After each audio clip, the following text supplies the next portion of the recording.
Hello viewers, welcome back in new video. Today I will show how to connect remote desktop computer or RDP server.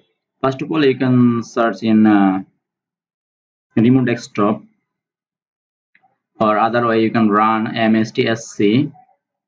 You can see here, then input here the computer IP address, RDP server IP address. You can see here I'll show.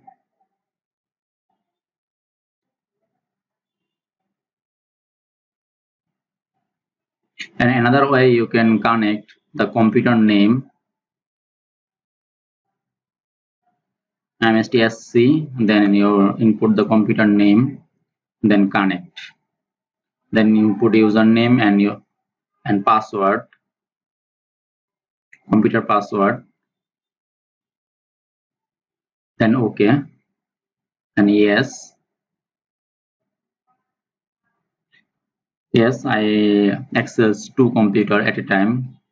First I connect RDP server, then I'll connect another computer by using computer name.